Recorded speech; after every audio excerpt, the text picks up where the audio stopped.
Hello again, watch friends. Welcome back. Most wristwatch owners look at their watches a dozen or so times a day to see the time, while most watch enthusiasts look at their watch dial far more often, and it's not just for reading the time. The dial is both a way to represent the complications of the watch and provide a means to tell the time. Moreover, as often as not, the dial can be a work of art. This is part 3 of our tour through the world of watch dials. Previously, I discussed and provided examples for a variety of styles, including divers, chronographs, regulators, pilot watches, field watches, dress watches, and even a Bauhaus style. Here are a few more. For those watch enthusiasts that prefer something more daring or perhaps avant-garde, the hybrid dial offers a real change of pace, and that is as uncommon as it is modern. By combining both Roman and Arabic numbers, you have a watch that is supposedly easier to read than the typical Roman or Arabic numbered dials. This style was found on early Rolex and Panerai wristwatches and was so named because it was originally popularized by a California company that refinished vintage watch dials in this style. At least that's the common origin theory. There are different variants of the style. Some have the Romans on the top of the dial and some have the Romans on the bottom, as the Rolex watches of the 1930s and 40s did.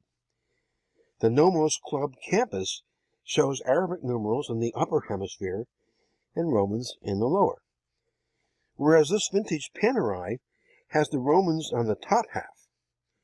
Clearly, this dial style is somewhat polarizing, as you either like it or you don't. Horses for courses, I guess.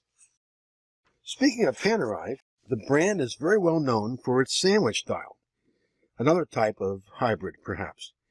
Here, 2 layers of a dial produces an impression of depth, since a luminous layer lies beneath the dial. On the dial, the digits and indices are cut out so the luminosity shows through. It's a unique design and appeals to the enthusiast who likes a watch that's maybe a little bit different. Interestingly, the sandwich dial, for which Panerai is so well known, was originally created for Panerai by Rolex, when Panerai asked them to create a product that was requested by the Italian Navy in 1936. Apparently at the time, Panerai was not a watchmaker, but rather an instrument maker. Hence the request was made of Rolex. The result was a dive watch with a distinctive California layout and the sandwich design. The modern Panerai Luminar has a cushion-style case and the distinctive Panerai crown guard. Although I'm not a big fan of Panerai watches, there's something very appealing about this particular reference. The more I look at it, the more I seem to like it. And naturally, the lume is excellent. Here are a couple of dial types that are really more a function of the movement, but the functionality is obviously on display on the dial. These include GMT and world time dials, and also calendars, both annual and perpetual. The GMT is a popular style. It allows the watch to display multiple time zones simultaneously, which can easily be read with just a glance. GMT stands for Greenwich Mean Time, Greenwich, England, that is, and is the basis or starting point for international time zones. GMT, or now more commonly called Universal Time, or UTC, is described as plus or minus GMT to represent how many time zones away from Greenwich a particular time zone is.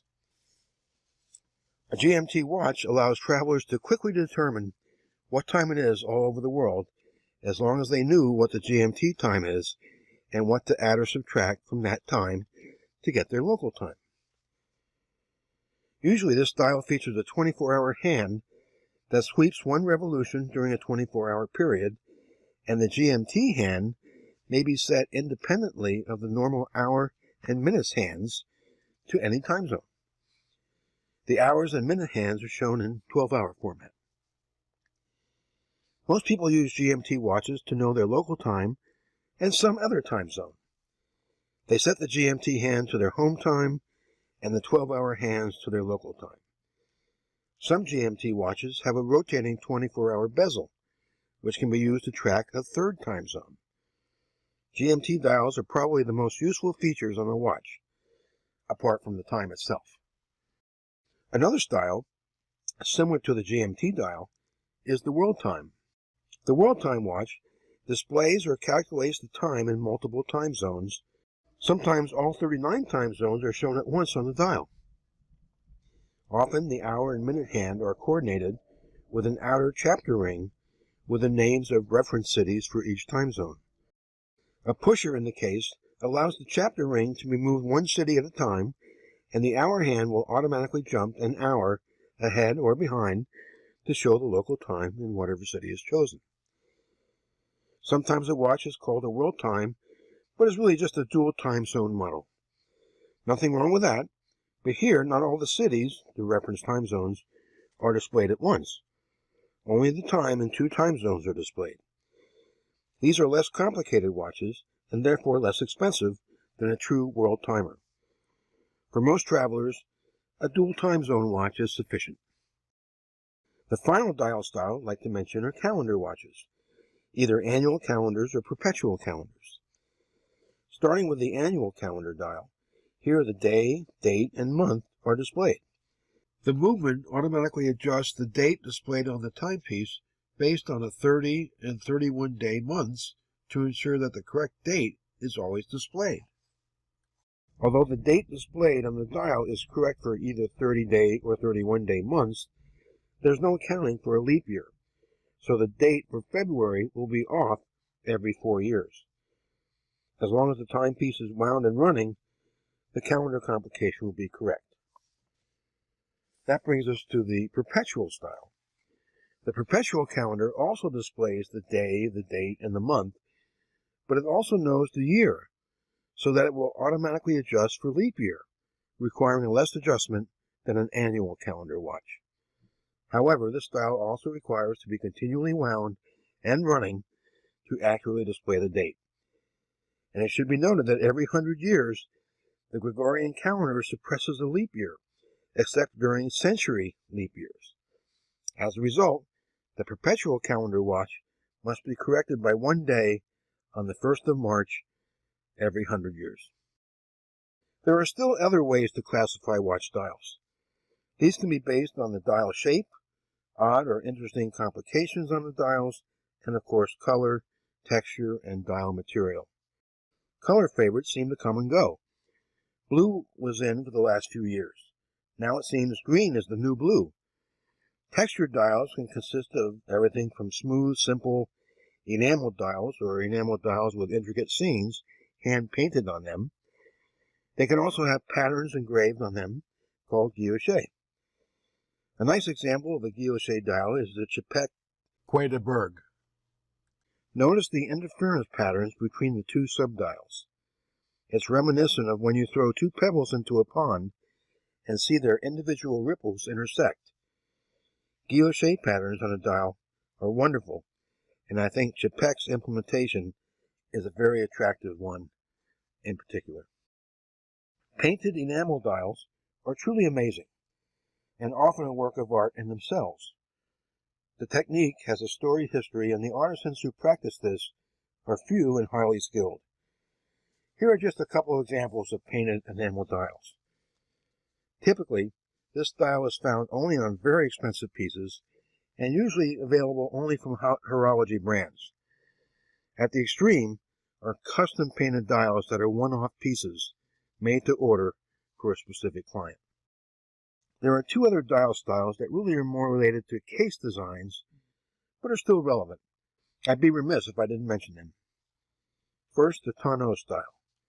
Not Tourneau, which is a chain of authorized dealers selling a variety of watch brands. Tonneau, which means the shape of a watch case or dial resembling a barrel in profile. Some imagination may be needed to see it, but basically it's a vertically oriented dial. There are many examples of this, such as the JLC Reverso, the H. Moser & C. Henry, and the Parmigiani Calpa. Regardless of the particular brand, the dial on a tonneau watches can have numerals, Arabic or Roman, indices of various shapes, or some combination of the above. Often the reaction to a tonneau dial or case is cautionary at first, and then with repeated exposure, maybe it might become an acquired taste.